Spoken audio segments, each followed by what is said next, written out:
Assalamualaikum dear viewers. I welcome to all of you on my YouTube channel Study Station.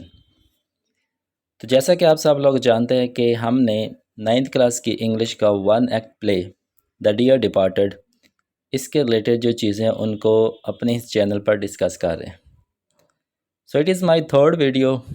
इससे पहले इस one act play की 2 video हम upload कर चुके हैं, जिसके अंदर प्ले राइटर की बायोग्राफी के बारे में डिस्कशन हो चुकी है फर्स्ट वीडियो के अंदर।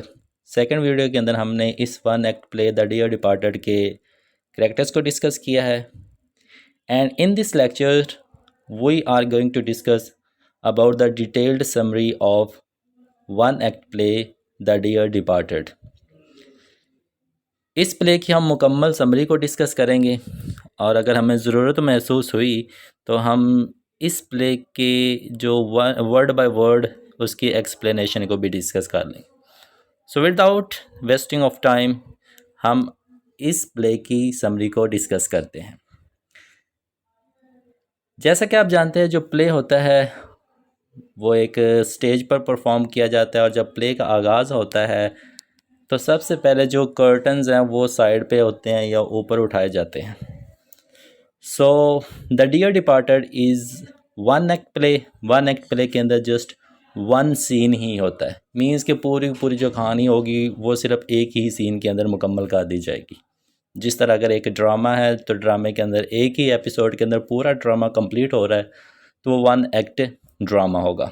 इसी तरह द डियर डिपार्टेड एक वन एक्ट प्ले है। इसके अंदर जो सीन है वो सिर्फ एक ही है और एक ही सीन के अंदर पूरा का पूरा जो स्टोरी है, पूरी की पूरी जो कहानी है वो डिस्कस की गई है।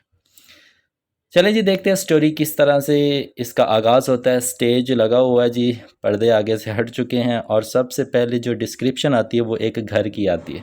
अब घर के अंदर किस किस तरह की अरेंजमेंट्स हुई हैं, let me show you about those arrangements.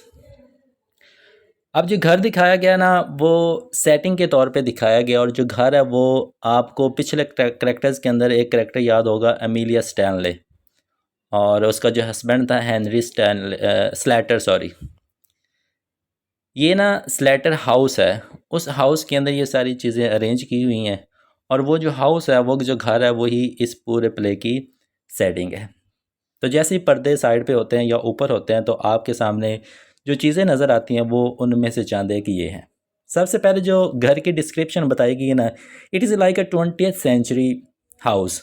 वो जो घर का जो स्टाइल है ना वो 20th सेंचुरी के घर जैसा है और उसका जो स्ट्रक्चर बनाया गया, उसका जो अंदाज़ बनाया गया घर का, वो एडवर्डियन होम की तरह बनाया गया है। अब 20th सेंचुरी के अंदर एडवर्डियन इंग्लैंड का, ग्रेट ब्रिटेन का किंग था। इसका जो ड्यूरेशन था वो आलमोस्ट 1901 से 1910, 1901 से लेके 1910 तक इसका ड्यूरेशन था। जब सेकेंड ईयर के अंदर एक प्ले है मिस्टर चिप्स, उसके अंदर भी इस किंग का जिक्र है। तो ये जो हाउस हुआ करते हैं ना, ये बड़े ही खुले और कुशादा टाइप के हुआ करते थे। बड़ी बड़ी विंडो हुआ करती थी और हर तरफ ना कुदरती रोशनी और घर के अंदर की रोशनी ना इस घर के अंदर हुआ करती थी। स्ट्रक्चर भी इसका बहुत ज़्यादा प्यारा हुआ करता था। अब जो प्ले के अंदर उन्होंने घर दिखाया ना वो 20th सेंचुरी का एडवर्डियन टाइप हाउस दिखाया है। अब घर है, घर के अंदर ना एक लिविंग रूम है। उस लिविंग रूम के अंदर ना एक डाइनिंग टेबल लगा हुआ है। दूसरी जो चीज़ हमें मिलती है वो डाइनिंग टेबल मिलती है। डाइनिंग टेबल पे सफ़ेद कलर का कपड़ा बिछा हुआ है और इसके इर्द गिर्द खाना खाने के लिए जो लोग बैठते हैं उनके लिए चेयर्स भी लगी हुई हैं।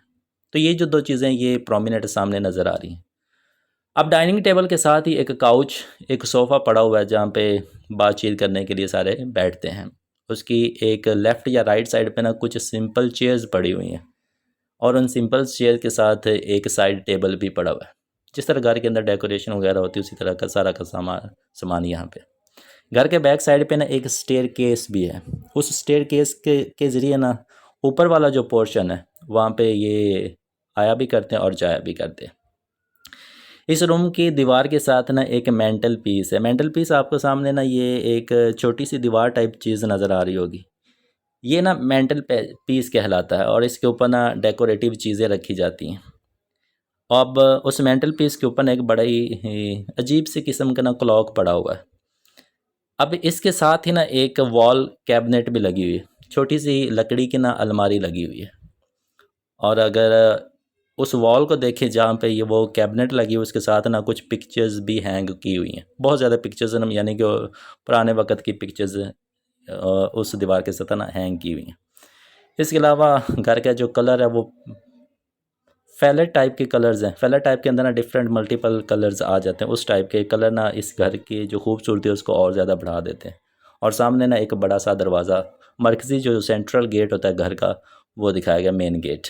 तो इस तरह की ना सेटिंग इस वन एक्ट प्ले के शुरू के अंदर दिखाएगी। ये सारा का सारा जो सिनेरियो है, सारा का सारा जो मंजर है, ये स्टार्ट में प्ले के आगाज़ ही हमें बता दिया जाता है। अब इन सब चीज़ों को जहन में रखिएगा, ये आपको प्ले की जो समरी है उसको समझने में बड़ा ही बेनिफिट देंगी। चलें जी, अब हम स्टार्ट करते हैं one act play the dear departed की समरी।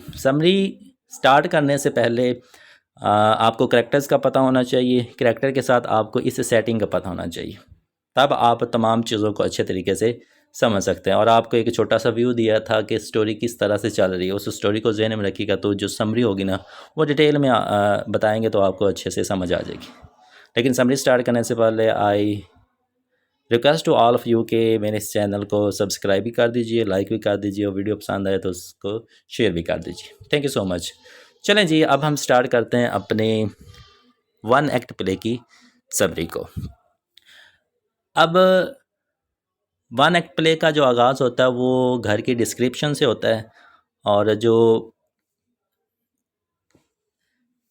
समरी स्टार्ट होती है या पूरी की पूरी कहानी स्टार्ट होती है वो कहाँ से होती है। आपको बताया था कि कुछ करैक्टर्स हैं, करैक्टर में जो लीडिंग करैक्टर हैं वो एबेल मैरी वेदर की एक बड़ी बेटी है जिसका नाम है Emilia. Her full name is Mrs Emilia slaughter, ये है, और इसकी जो बेटी है वो विक्टोरिया स्लाटर है।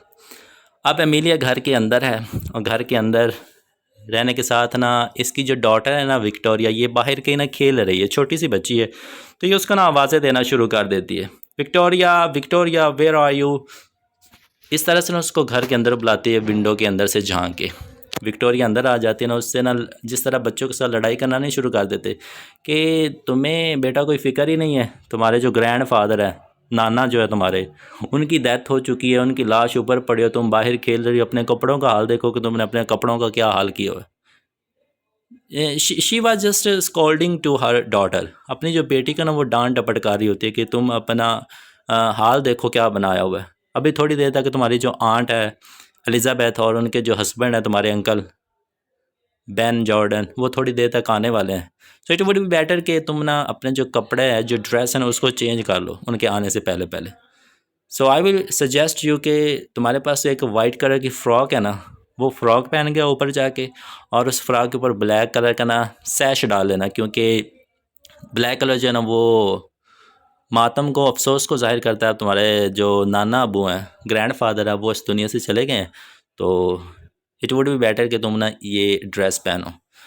तो उसकी जो बेटी होती है ना वो अपनी मम्मा से क्वेश्चन करती है कि आंट और अंकल आ रहे हैं, पहले तो वो कभी भी नहीं आए थे।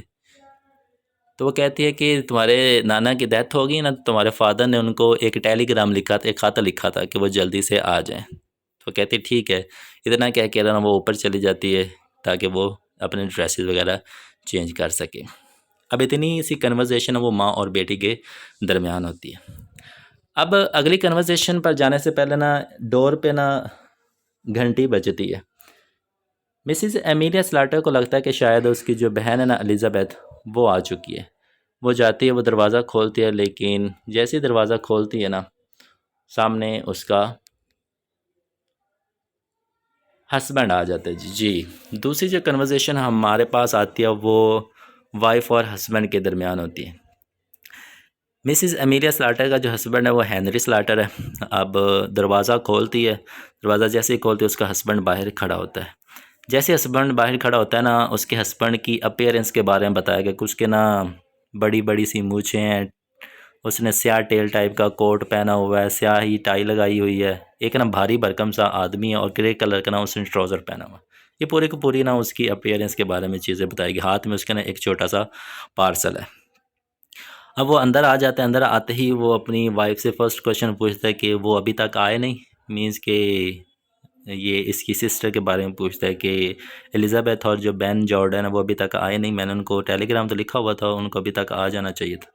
वो कहते हैं अभी तक नहीं आए, लेकिन थोड़ी देर तक आने वाले होंगे। तो वो जो एमिलिया होती है ना, उसका जो हस्बैंड पार्सल लेके आया होता है ना, उस पार्सल को ओपन करते हैं। उस पार्सल के अंदर ना खाने की एक चीज़ होती है जिसको एप्पल पाई कहते हैं। वो खाने की चीज़ होती है ना, वो उसको प्लेट में डाल के ना रख देती है। अब दोनों बैठ जाते हैं। यहाँ पे ना एक छोटी सी कन्वर्जेशन इसके फादर के बारे में है, उसके जूतों के बारे में। वो कहती है कि मैं अपने फादर के जूते ले आती हूँ, तुम पहन लेना। वो कहता है कि वो मुझे तो पूरे नहीं आएंगे।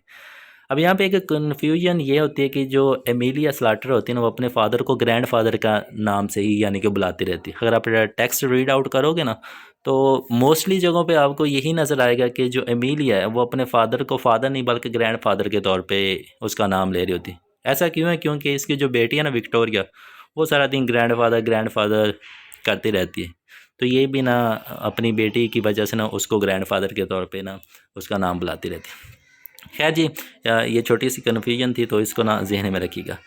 अब ना दोनों हस्बैंड और वाइफ ना आपस में बातें कर रहे होते हैं। तो जो इसकी बीवी होती है ना, हेनरी स्लाटर की एमिलिया, वो अपने हस्बैंड से कहती है कि आपका जो ऊपर एक ब्योरो पड़ा है। ब्योरो ना एक टाइप का ना पुराने वक़्त का ना एक मेज़ होता है। ये यहाँ पे पिक्चर आपको शो हो रही होगी, ये वाला, ये ब्योरो है। तो वो कहती है कि तुम्हारा क्या ख्याल है? ये बड़ा अच्छा, मुझे तो ना बड़ा खूबसूरत लगता है। मुझे तो शुरू से ना इस ब्योरो के ऊपर मेरी नज़र थी। तो क्या करना चाहिए? क्या हम इसको अपने पास ले आएँ? अब जो मेरे फादर थे वो तो अब रहे नहीं, तो ये हमारी ही मलकियत होना चाहिए, हमारी पोजेसन में आना चाहिए। तो कहते हैं कि ऐसी बात नहीं है, तुम्हारी बहन जो एलिज़ाबेथ वो आने वाली है, तो विल के अकॉर्डिंग मीन्स कि जो जो तुम्हारी चीज़ें में हिस्से में चीज़ें आएंगी वो तुम आपस में तकसीम कर लेना। तो वो कहते हैं कि नहीं, तुम मेरी जो सिस्टर है ना एलिज़ाबेथ को, तुम उसके बारे में नहीं जानते, वो बड़ी तेज़ है। अगर उसको पता चल गया ना इस ब्योरो का, टेबल का, तो वो कभी भी इसको नहीं छोड़ेगी। उसको तो ऐसी चीज़ें खुद पसंद होती हैं। हम ऐसा करते हैं कि हम उसको नीचे ले आते हैं। तो उसका जो हस्बैंड होता है वो इतना ग्रेडी तो नहीं होता, लेकिन अपनी वाइफ की हर एक बात को मानता है। तो ठीक है जी, वो कहते हैं ठीक है हम नीचे ले आते हैं। तो ये जो प्रिपरेशन की जाती है कि उस ब्योरो को हमने नीचे लेके आना है। रास्ते में जो सामान वगैरह पड़ा था ना, उसको साइड पे किया जाता था कि कोई ठोकर वगैरह ना लग जाए। हैनी जो होता है अपना कोट वगैरह उतारता है, स्लीव्स वगैरह अपने ऊपर करता है। इतने में जो उसकी बेटी होती है ना विक्टोरिया, वो अपना ड्रेस पहन के नीचे आ जाती है, लेकिन उसने सैश नहीं लगाई होती। तो अपनी मदर से आके कहती है मदर मुझे ना ये सैश लगा दे। बट हर मदर अप्लाइज कि मेरे पास टाइम नहीं है, मैं एक काम कर रही हूँ, तो तुम अपने फादर से कहो। तो जब वो अपने फादर को देखते हैं कि उसने जो कोट वगैरह वो उतारा हुआ है और वो कुछ तैयारी कर रहे हैं, तो उससे पूछ लेते कि आप क्या करने लगे। तो जो उसका फादर है उसको बता देता है कि हम ना तुम्हारे नाना का एक मेज़ था, टेबल था, ब्योरो, हम ना उसको नीचे ला रहे हैं। तो खैर जी, वो अपना जो काम है टेबल वगैरह लाना, ब्योरो नीचे लाना, वो ये नीचे लाना स्टार्ट कर देते हैं। अब जैसे ही वो ला रहे होते हैं ना, नीचे से दरवाजे की घंटी बज जाती है। जो एमिलिया होती है वो अपनी डॉटर को वार्न करती है कि अगर तुम्हारे अंकल और आंट बाहर आए हुए हैं तो मैं दरवाज़ा नहीं खोलना। जब वो ये बता रही होती है ना, तो उसके हाथ में ना एक क्लॉक होता है बड़े खूबसूरत किस्म का। वो नीचे जो मेंटल पीस आपको दिखाया था वो ना उसके ऊपर रख देती है। वो कहती है कि हमारा जो क्लॉक है वो ख़राब हो चुका है, ये जो नाना का क्लॉक है ना हम यहीं पे रखेंगे। खैर जो वो मेज़ नीचे ला रहे होते हैं, तो इतने में जो विक्टोरिया होती है वो विंडो से देखती है कि उसकी जो आंट और अंकल है ना, एलिज़ाबेथ जॉर्डन और बेन जॉर्डन, वो आ चुके होते हैं। वो अपनी मम्मा को बताती है कि हाँ जी बिल्कुल ये वही हैं। तो कहते कि तुमने दरवाज़ा नहीं खोलना जब तक हम मेज़ नीचे ला रहे हैं। अब वो मेज़ नीचे लाते हैं, वो अपने हस्बैंड से कहते हैं कि दीवार से टक्कर वगैरह ना लगे, ये ना हो कि पेंट ख़राब हो जाए, उनको किसी किस्म का शक हो जाए। खैर जी, वो जो ब्योरो है वो नीचे लाते हैं, उसको सेट करते हैं, और सेट करने के बाद दोनों बड़े ही इत्मीनान से ना अपनी चेयर्स पे बैठ जाते हैं। ऐसे इस अंदाज से वो बैठते हैं कि जो गेस्ट आए हैं ना, उनको ये फील हो कि सिर्फ उन्हीं का इंतज़ार कर रहे थे, वेट कर रहे थे। अब वो अपनी बेटी विक्टोरिया को कहते कि जाओ अब दरवाज़ा खोलो और उनको अंदर आने दो। तो वो अंदर आते हैं और अंदर आके ना बैठ जाते हैं। बैठने से पहले ना वो ग्रीटिंग्स वगैरह करते हैं। जो एलिज़ाबेथ है वो अपनी बहन एमिलिया से मिलती है और जो बेन जॉर्डन है वो हेनरी स्लेटर से हैंड शेक वगैरह करते हैं, लेकिन कोई भी ना कोई लफ्ज़ नहीं बोलता, सारे ना चुप होके बैठे रहते हैं। तो ये ना जो दूसरी कन्वर्जेशन तो हस्बैंड और वाइफ की यहाँ तक थी। अब जो तीसरी कन्वर्जेशन स्टार्ट होती है ना, it is between the all characters, जितने भी प्ले के करेक्टर्स हैं ना सारी की सारी उनके दरमियान है। अब सबसे पहले कन्वर्जेशन स्टार्ट करने से पहले ना जो गेस्ट आते हैं ना, एलिज़ाबेथ और जॉर्डन, बेन जॉर्डन, उनकी अपीयरेंस के बारे में बताया गया कि जो एलिज़ाबेथ है ना वो एक बेचैन टाइप की, हमेशा बेचैन रहती है, ये इसके अंदर एक करैक्टरिस्टिक है। दूसरी जो उसके अंदर करैक्टरिस्टिक ये है कि वो हमेशा ख़ुद को सही कहती है कि मैं कभी गलत नहीं हो सकती। इसके अलावा उसको फ़िज़िकली तौर पे शी वाज स्टाउट, मज़बूत टाइप की औरत थी, और उसने एक बहुत बड़ा ब्लैक हैट पहना हुआ था, और उसके साथ उसने प्लम्स कहते हैं ये कमर बांध को, वो भी उसने ब्लैक कलर का ही पहना हुआ था। इसके साथ जो दूसरी अपीयरेंस हमारे सामने आती है वो एलिज़ाबेथ के हस्बैंड बेन जॉर्डन की आती है। उसने भी एक मॉर्निंग ड्रेस पहना, मातमी लिबास, मीन्स कि वो डेथ पे ही आए हैं, तो उन्होंने उस तरह का लिबास पहना हुआ है, ब्लैक ग्लव्स पहने हुए, उसने हैट भी पहनी हुई है। लेकिन ये अपनी वाइफ के कंट्रास्ट में एक खुश मिजाज सा बंदा है। He was a jolly type man, हर तरह जब भी बात करेगा ना थोड़ा सा उसके अंदर ना ह्यूमर पाया जाएगा। खैर जी, आप बैठ जाते हैं खामोशी से, कोई बात नहीं करते। लेकिन जो एलिज़ाबेथ जॉर्डन होती है ना वो कन्वर्सेशन स्टार्ट करती है कि हाँ जी, हैज़ ही पास्ड अवे, क्या वो चले गए हैं? तो जो मिस एमिलिया होती है वो आती, हाँ जी, वो इस संडे ना, जब उनकी एज थी 72 ईयर्स एंड 2 वीक्स, 72 साल और 2 हफ्ते के थे कि उनकी ना डेथ हो चुकी थी। तो अंदर से बेन जॉर्डन कहता है कि कोई बात नहीं, इतनी परेशानी की बात तो नहीं है, जो इंसान इस दुनिया में आया उसको एक दिन यहाँ से वापस भी तो जाना है। तो खैर वो कहता है कि उसके मरने से पहले क्या तुमने डॉक्टर वगैरह को नहीं बुलाया था? तो मिस एमिलिया कहती है कि मैंने अपने हस्बैंड को कॉल की थी कि वो जो डॉक्टर प्रिंगल है ना उनको जल्दी से बुला दें। खैर वो यहाँ से थोड़ा दूर रहते, इस वजह से वो नहीं आ सके। तो बेन जॉर्डन कहते हैं कि उसी डॉक्टर को बुलाने की क्या ज़रूरत है, you can call another one, Eliza भी यहीं पे जो डॉक्टर है वो है, तो आप उसको बुला लेते। वो कहते हैं हाँ, हमसे ना बड़ी ज़्यादा ये मिस्टेक हो गई था, हम उसको नहीं बुला सके। अब ना ऐसे बातें करते रहते हैं, तो उसकी ना मौत का, जो उसकी डेथ होती है उसके बारे में बातचीत करते हैं कि उसकी डेथ किस तरह हुई। जो हेनरी है वो कुछ और बातें बताता है, जो एमिलिया वो कुछ और बातें बताती है। एमिलिया कहती है कि हम ना रात का खाना खा रहे थे तो खाना बच गया था, तो मैंने सोचा कि अपने फादर को ना वो खाना दे आती हूँ। तो जब मैं ऊपर गई तो मैंने देखा कि वो ना ज़मीन पे पड़े हुए हैं, जिस तरह सोए हुए हैं, लेकिन बाद में मुझे पता चला वो तो मर गए हैं। चाचा जी इस तरह ना वो अपना बता देती है कि इस तरह से उनकी डेथ हुई। हेनरी कहता है कि वो शराब पीते थे, शराब पीने गए थे, किसी चर्च में गए थे, इस तरह वापस आए और उनकी ना डेथ होगी। इस तरह दोनों हस्बैंड वाइफ ना इस तरह के क्लूज़ देते हैं कि किस तरह से उसकी मौत हुई। अब सारे बैठे हुए हैं कि जो एमिलिया स्लेटर है वो कहती है कि अब हमें क्या करना चाहिए, अब ऊपर जाके पहले डेड बॉडी को देखें या पहले मैं चाय बना दूं ताकि तुम लोग चाय पी लो। तो आपस में वो डिस्कस करते हैं, तो कहते हैं कि बेहतर होगा कि हम पहले चाय पी लेते। चाय पीने के बाद ना हम जो फादर की बिलोंगिंग्स है ना, जो उसकी पोजेशन थी, उसकी एक लिस्ट बनाएंगे, फिर हम चीज़ें तकसीम करेंगे कि तुम्हारे हिस्से में कौन सी चीज़ें आती है, मेरे हिस्से में कौन सी चीज़ें आती हैं। तो कहता है ठीक है जी, हम ऐसे ही कर लेंगे। तो हेनरी बाद में अंदर से कहता है कि मुझे लगता है कि न्यूज़पेपर के अंदर ना हमें ये न्यूज़ देनी चाहिए कि हमारा जो ग्रैंडफादर हैं मिस्टर अबेल मैरीवेदर, उनकी डेथ हो चुकी है। तो एलिज़ाबेथ जॉर्डन कहती हाँ मैं भी यही सोच रही थी, लेकिन न्यूज़पेपर के अंदर लिखना क्या चाहिए। मिसिस एमिलिया जो होती है ना वो जल्दी से बोलती है कि उस न्यूज़पेपर के अंदर मेरा ही एड्रेस लिखना चाहिए, जिस तरह यहाँ पे मेंशन किया हुआ है 235 अपर कॉर्न बैंक स्ट्रीट। तो इस तरह का ना एड्रेस बताती है कि ये एड्रेस लिखना, यहाँ पे वो रहा करते थे और उनकी मौत हो चुकी है। खैर जी, इस तरह की वो बातें करते हैं। बातें करते करते जो हेनरी है वो अंदर से पूछ लेते क्या तुम्हारे फादर की पोजेशन के अंदर, विल के अंदर कोई कीमती चीज़ नहीं थी कि ज्वेलरी टाइप, कोई सोने की जो चीज़ हो। तो वो कहती कि नहीं, मेरे फादर की पोजेशन में ऐसी तो कोई चीज़ नहीं थी, एलिज़ाबेथ कहती है, लेकिन उनके पास एक सोने की घड़ी थी जो ना उन्होंने जिमी के लिए रखी हुई थी। तो मिसिस एमिलिया कहती कि मेरे नज़दीक या मेरे पास तो इस तरह की कोई ख़बर नहीं आई कि उसके पास एक सोने की घड़ी है और वो जिमी की है। अब जिमी यहाँ पे मेंशन तो नहीं किया हुआ क्योंकि यहाँ पे कुछ निक नेम्स भी बताए गए हैं। अब जिमी शायद जॉर्डन है या एलिज़ाबेथ का बेटा है, लेकिन यहाँ पे चीज़ें मेंशन नहीं की हुई।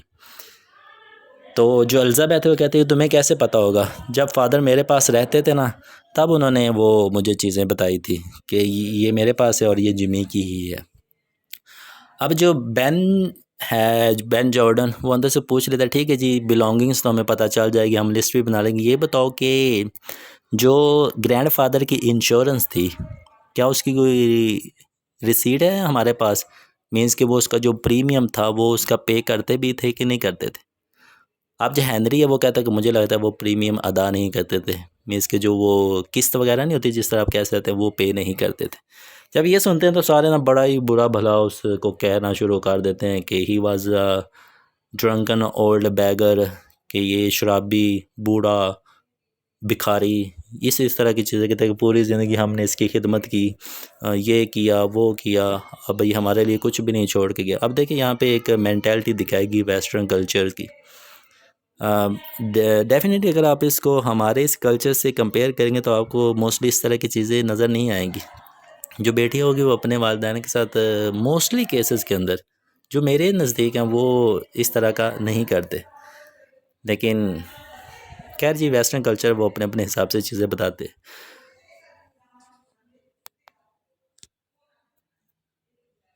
तो ना वो कहते हैं कि अब पता नहीं कि उसकी रिसीट है भी कि नहीं है, लेकिन हम देख लेते हैं, हम श्योर नहीं है। तो जो एमिलिया होती है ना वो अपनी बेटी जो विक्टोरिया होती है उसको कहती है कि जल्दी से ना ऊपर से बंच ऑफ कीज़ का, चाबियों का ना एक गुच्छा पड़ा है वो लेके आओ, हम इस मेज़ की ड्रॉ हैं जो उसको खोलते हैं शायद उसके अंदर पड़ी हो। तो उसकी जो बेटी वो कहती है कि नहीं नहीं मैंने नहीं जाना, मैंने नहीं जाना, मैं अकेली नहीं जाऊँगी। वो कहते हैं कोई बात नहीं चले जाओ, तो वो चली जाती है और चाबियाँ लेने के लिए। तो सामने जो ब्योरा है ना वो पड़ा होता है। एलिज़ाबेथ वो टेबल जो ब्योरो होता है ना उसको देखते हुए कहती है कि बड़ा खूबसूरत है, मीन्स कि अब उसकी नज़र उस ब्योरो पे पड़ चुकी है और वो क्लॉक पे पड़ चुकी है जो वो नीचे लेके आई थी अपने फादर का। तो कहते हैं कि ये तुमने लिया कहाँ से है। जो बैन जॉर्डन उसका हस्बैंड होता है वो भी कहते हैं हाँ ये ब्योरो तो बड़ा प्यारा है, क्या तो तुमने ऑक्शन से लिया है, नीलामी घर से लिया। वो कहते हैं हाँ हाँ जी मैंने ये नीलामी घर से ही लिया। वो कहते हैं बड़ा प्यारा है, मीन्स किस तरह के ना वो कॉम्प्लीमेंट्स उस पर देते हैं। अब इतनी बात कर रहे होते हैं, जो विक्टोरिया चाबियाँ लेने गई थी ना वो बड़ी ना डरी डरी सी सहमी सहमी सी ना ऊपर से नीचे आती है और चीखना चलाना शुरू कर देती है, mama mama grandfather he is coming he is coming. कहती कि वो दादा जान उठ गए हैं और वो नीचे आ रहे हैं। जब सब सुनते हैं सब हैरान हो जाते हैं कि बच्ची ये शायद डर गई हो। हर एक बंदा उसको कोसना शुरू कर देता है कि क्या पागल होगी, आर यू सिली, किस तरह की बातें कर रही हो, वो जो बंदा मार चुका है वो यहाँ पे कैसे आ सकता है। वो कहते कि नहीं नहीं वो आ रहा है, नीचे ही आ रहा है। अब इतनी बात होती है कि हंसने की आवाज़ शुरू हो जाती है और हंसने के साथ साथ ना दरवाज़ा खुलने की आवाज़ आती है। जैसे दरवाज़ा खुलता है ना तो एक बूढ़ा आदमी, ये जो आपको सामने पिक्चर नज़र आ रही है अबेल मैरी वेदर, वो ना आ जाता है। अब करेक्टर्स के अंदर हमने डिस्कस किया था कि जो अबेल मैरी वेदर ने he was playing a trick, वो ना सिर्फ अपनी मौत का दिखावा करता है कि मेरे पीछे मेरे बच्चे क्या करते हैं। अब जो सबको लग रहा था कि वो मर चुका है, अब सारे उसको देख के ना हैरान हो जाते हैं, किसी को यकीन ही नहीं आ रहा होता कि ये वाकई ही आ गया। अब यहाँ पे ना इस करेक्टर की भी ना थोड़ी सी अपीयरेंस के बारे में बताया कि वो एक बूढ़ा आदमी है, उसने कलरफुल ड्रेस पहना हुआ है और उसके फीट में सॉक्स भी हैं, जुराबें हैं, और उसके जो आई ब्रोज हैं ना वो बड़े ही भारी टाइप के हैं और आंखें उसकी रोशन सी हैं। अब जब ग्रैंडफादर नीचे आते हैं तो वो आते साथ ही पूछते हैं what happen to little Vicky. Victoria का ना वो जो नाम लेता है ना वो विकी लेता है और एमिलिया का मिलिया लेता है और जो है एलिज़ाबेथ उसका लीज़ी लेता है। ये उसने अपने बच्चों के ना निक नेम्स रखे हुए, इन्हीं नेम से ना उनको पुकारता है। वो कहता है कि ये लिटिल विकी को क्या हुआ, ये इस तरह से क्यों भागी भागी आ रही है। अब जब नीचे आता है तो वो देखता है कि उसकी जो दूसरी बेटी है ना एलिज़ाबेथ, वो भी आई और उसका हस्बैंड भी आया हुआ। वो कहता है कि oh wow, why are you here, तुम लोग यहाँ पे किस तरह से आए हुए। तो वो पूछता है कि फादर, ये आप ही हैं। वो कहता है कि जी जी मैं ही हूँ। अब आपस में सरगोशी करना शुरू कर देते हैं कि ये अभी तक मरा क्यों नहीं। वो एक दूसरे को कहते हैं कि मुझे क्या पता, मुझे तो लगा था ये मर गया। अब ना सारे ही बड़ा हैरान हैं, लेकिन वो कहते हैं कि आपकी तबीयत ठीक है। वो कहते हैं हाँ जी तबीयत तो ठीक है, लेकिन बस हल्का सा मुझे सर दर्द है। वो कहता है कि बेफिक्र हो, मुझे कुछ नहीं होता, मैं इतना अभी यंग हूँ कि इस घर में मैं सबसे पहले कब्रिस्तान नहीं जाऊँगा। वो कहता है कि जितने भी यहाँ पे मेंबर्स हैं ना, उनमें सबसे पहले मैं नहीं मरूँगा, कोई और ही मरेगा। तो जो विक्टोरिया होती है वो बड़ी खुश होती है एंड शी सेज़ कि grandfather I am very glad, I am very happy you return back. अब वापस आ गई, मुझे ना बड़ी खुशी हो रही। अब जब उसको देखते हैं ना, तो जो एमिलिया होती है वो कहती है कि अब हम अपने फादर से पूछ लेते हैं कि इसने एलिज़ाबेथ को कोई सोने की घड़ी वसीयत में की हुई है। तो कहते कि उसकी जो बहन, वो कहती कि नहीं नहीं ये ठीक वक्त नहीं है, अभी कुछ चीज़ें वो हम कंफर्म कर लेते हैं, बाद में ये सारी चीज़ें हम डिस्कस कर देंगे।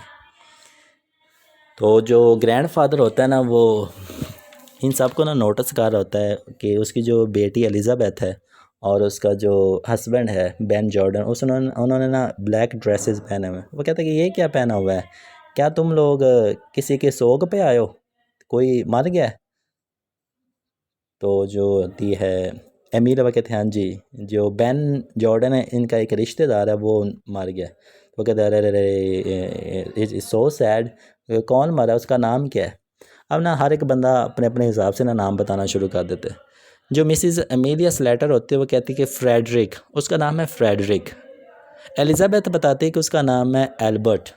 लेकिन जो बेन जॉर्डन होता है ना, वो दोनों नामों को, दोनों नेम्स को मिक्स करता है and he says Alfred Elbe आइजाक। ये वो मुकम्मल नेम बता देता है कि ये वो बंदा था जिसकी डेथ हुई है, जिसकी वजह से हमने ब्लैक ड्रेसेस पहने हुए हैं। तो जो फादर होता है वो कहते हैं कि आइजक तो he was your brother, when did he die. तो वो कहते हैं वो तो तुम्हारा भाई था, उसकी मौत कहाँ पे हुई। तो वो कहते हैं कि उसकी मौत ना ऑस्ट्रेलिया में हुई है, इसलिए हम ना उसके जनाजे पे जा रहे हैं। अच्छा ठीक है जी। कहते चलो जी ठीक है, मुझे भूख भी लगी हुई है, let's come and take tea. चलो सारे बैठो और हम ना चाय वगैरह पीते हैं। तो जो मिसिज़ एमिलिया होती है वो कहती कि फ़ादर, ग्रैंडफादर या फादर, दोनों में से एक वर्ड बोलते कि क्या आप ऊपर सो रहे थे। तो कहते कि नहीं, मुझे तो नहीं लगता कि मैं सो रहा था। सारे ना अब उससे दादा जान से ना ग्रैंडफादर से अबेल मैरी वैदर से ना क्वेश्चन करना शुरू कर देते हैं कि आपकी तबीयत ठीक है, आप यहाँ कैसे, आप ऊपर क्या कर रहे थे, आप होश थी कि नहीं थी, आपको हुआ क्या था। वो कहते ठीक है रुको रुको रुको, मुझे सब्र करो, मुझे चीज़ें याद करने दो। अब वो ना इमेजिनेशन में चला जाता है। जैसे ही वो ख्यालाती दुनिया में जाता है, सामने ना उसको वो अपना जो मेज़ पड़ा होता है ना, ब्यूरो, वो नज़र आ जाता है। और वो हेनरी और एमिलिया से पूछता है कि ये जो मेरा मेज़ है ये नीचे कैसे आया। As soon as Elizabeth hear that sentence, तो ना वो बड़ी हैरान हो जाती है कि ये मेरे फादर का मेज़ है, ये मेरे फादर का ब्योरा है। तो बड़ी परेशान, गुस्से से लाल हो जाती है। तो कहती है कि अच्छा ये बात है, ये तो सीधी सीधी चोरी हो रही है। बहस शुरू हो जाती है दोनों बहनों में। एमिलिया कहती है कि ना ना अभी ये चीज़ें डिस्कस ना करो, मैं तुम्हें बाद में सारी चीज़ें बता दूँ। लेकिन उसको तो उस वक्त गुस्सा आ जाता है कि मेरे साथ झूठ बोला गया, ये तो सबके सामने मुझे लूट ही जा रहे थे। तो दादा जान जो है मिस्टर अबेल मैरी वेदर, वो कहता है कि लूट रहे थे, कौन लूट रहा था। तो जो एलिज़ाबेथ है वो फट पड़ती है। वो कहती है कि एमिली और हेनरी लूट रहे हैं, और कौन लूट रहा है, सारी चीज़ें चोरी की जा रही हैं। उन्होंने मेज़ लूट लिया, उन्होंने घड़ी लूट रही। अब ना वो दोनों उसको चुप करवाते हैं कि चुप हो जाओ चुप हो जाओ। वो कहते हैं कि इन्होंने ये चीज़ ले ली, वो चीज़, आपके मरने के बाद सारी इन्हीं की चीज़ें हो जानी थी। तो mister Abel Merryweather grandfather जो कहता है कि मैं मेरे मरने के बाद, लेकिन मैं मरा तो नहीं। मीन्स कि वो एक फ़नी अंदाज में कहता है। वो कहता है मैं मरा नहीं तो खैर छोड़ो। अच्छा ये बात है, तुम लोगों ने समझा कि मैं मार गया हूँ, इस वजह से तुम ब्लैक ड्रेसेस पहन के आए हो। ओहो हो, इट्स सो सैड। मुझे तो फ़िक्र हो गई है कि तुम लोग इतनी तैयारी करके आए थे और मैं मरा भी नहीं। और दूसरी बात ये कि तुमने बड़ी जल्दी कर दी है मेरी चीज़ों को तकसीम करने में। जो मेरी विल थी, वसीयत थी, उसको तकसीम करने में तुम लोगों ने तो झटपट लगाया। तो वो कहता है कि अब जो मेरी विल है ना, जो मेरी वसीयत है, मैं उसको चेंज कर दूँगा। मिसेस अमीलिया कहती है कि फ़ादर अगर आप अपनी विल चेंज करेंगे उसमें सख्ती तो नहीं करेंगे, मीन्स कि मैंने ऐसा किया तो आप मुझसे ये चीज़ें छीन तो नहीं लेंगे। तो कहता है खैर जो भी है, लेकिन जो विल थी ना वो उस ब्यूरो के अंदर ही पड़ी हुई थी, इसके अंदर ड्रॉ था, उसके अंदर मैंने रखी थी। लेकिन अब मैं वो जो विल है वो तुम लोगों को नहीं दूंगा, अब मैं उसको ना चेंज करवाऊँगा। तो वो कहता है कि अच्छा, लेकिन मुझे यहाँ पे एक सवाल है कि मुझे ये बताएं कि अगर अब मैं ज़िंदा हूँ तो मुझे कौन अपने पास रखना चाहेगा। जो वो पहले एलिज़ाबेथ से पूछता है कि एलिज़ाबेथ क्या मुझे अपने पास रखना चाहेंगी, तो एलिज़ाबेथ झट से कहती है कि हाँ जी, क्यों नहीं। आप शुरू में भी तो मेरे पास रहते रहे थे ना, आप अभी भी मेरे पास रह सकते हो, क्यों नहीं रह सकते, आपको मेरे साथ रहना चाहिए। अपनी दूसरी बेटी एमिलिया से पूछते हैं, हाँ एमिलिया, क्या तुम मुझे अपने पास रखोगी। एमिलिया सेज़ यस, क्यों नहीं, आप अभी भी तो मेरे पास रहते, मैं आपका ख्याल रखती हूँ, आपको खाना देती हूँ, आपके लिए ये करती हूँ, हर एक काम आपका करती हूँ, तो आपको मेरे साथ ही रहना चाहिए। लेकिन उस वक़्त जो फ़ादर होता है ना, वो अपनी जो डॉटर्स होती हैं उनके नेचर को ना वो पहचान चुका होता है कि basically they do not love me, they only love to my things, they only love to my belongings. मेरी बेटियों का जो रुझान है ना, तवज्जो है, वो उनका फ़ादर नहीं है, बेसिकली ना उनकी चीज़ें हैं। And it is very bad thing, और ये ना बहुत बुरी चीज़ें हैं। वो खैर वो कहता है कि जो भी है, लेकिन ऐसा नहीं होना चाहिए। जो बेन जॉर्डन वो अंदर से कहता है कि ग्रैंडफादर जो भी चीज़ें हैं, लेकिन आपको एक बेटी के साथ तो रहना पड़ेगा ना, आप किसके भी साथ किसी के साथ भी रह सकते हो। वो कहता है कि ये बात नहीं है। I have planned something, I am going to do 3 things on upcoming Monday. कि अब जो मंडे आएगा ना, उसको मैंने 3 काम लाजमी कर दें। अब सारे हैरानी से पूछते हैं कि what are those things which he is going to do. तो वो बताता है जी, सबसे पहला काम जो मैंने करना है ना, वो ये करना है कि I will change my will, कि जो मैंने अपनी वसीयत की हुई है ना, उसको मैं हर सूरत बदलूँगा। शायद पहले चीज़ें मैंने अपने बेटियों को ही दी हों, लेकिन जो मैंने अब कंडीशन देख ली, हालात देख लिए, मुझे नहीं लगता कि they deserve all these things. आखिर मैं उनका फ़ादर हूँ, उनका बाप हूँ, ये मेरी बेटियाँ हैं, मेरे बच्चे हैं। तो what kind of relation do we have, कि हम सिर्फ चीज़ों की खातिर एक दूसरे से मोहब्बत करते हैं। पहला जो काम करना है कि मैंने अपनी वसीयत चेंज करनी है। Number 2, I will pay my premium of my insurance, कि मेरा जो प्रीमियम है ना इंश्योरेंस का, जो किस्त वगैरह होती है, वो मैं अपने इंश्योरेंस की अदा करूँगा, ताकि जो मुझे इंश्योरेंस ना वो मुझे मिल सके। एंड थर्ड थिंग, तीसरा काम, I am going to get marry, मैं शादी कर रहा हूँ। शादी किससे करूँगा, आई विल गेट मैरी, जो आपको एक करेक्टर बताया था, जे मिसिस जॉन शेरॉक, वो कहते हैं कि मैं ना इस औरत से शादी करूँगा, क्योंकि ये चीज़ें हमने पहले ही तय कर दी थी। वो जो औरत है ना, वो मेरी दौलत से, मेरी बिलोंगिंग से, मेरी वेल्थ से मोहब्बत नहीं करती, वो सिर्फ मुझे चाहती है। तुम लोग मेरे बच्चे हो और तुम लोग मुझे नहीं चाहते। वो एक स्ट्रेंजर है, वो मेरा बहुत ख्याल रखती है। तो ये 3 काम मैं इस मंडे को करूँगा। तो इतनी वो अपने बच्चों से बातें करता है। तो अब आप स्टोरी को जहन में रखेंगे तो आपको पता चल जाएगा किस तरह का रिलेशन था। लोग चीज़ें हासिल करने के लिए, पैसे के लिए ना अपने रिश्ते को भी ख़राब कर देते हैं। दिस और things happen in every society. Muslim society में तो खैर मेरे नज़दीक तो इतना नहीं, जो मेरे सामने केसेस है वो तो नहीं लगा कि एक बेटी इस तरह की चीज़ें चाहती है, लेकिन वेस्टर्न कल्चर्स के हिसाब से हो सकती हैं। So this is all about the summary.